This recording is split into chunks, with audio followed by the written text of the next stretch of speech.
Hi folks, Andy here, handy dandy.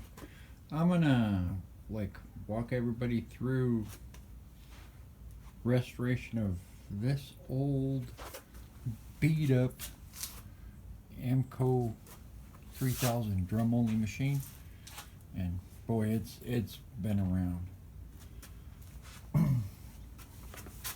Got an issue that this is all jacked up.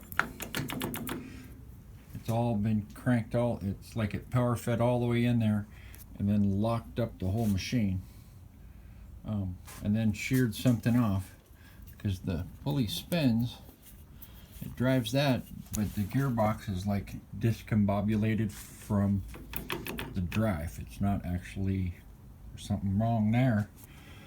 So that's why this thing got parked, and that's how I got this machine dirt cheap. I'm going to go through the whole process of turning this beat up, been around the block, ancient machine that's probably older than me, and turn it into an awesome modernized version of the same thing. When I'm done, this thing should handle big rotors awesomely. This has got the old disc only. It doesn't have the drum feed gearbox.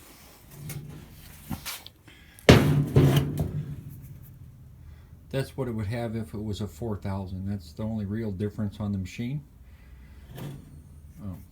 You just need the disc feed gearbox. But I'm going to do something way better than that. I've got other videos covering how to fix this gearbox. So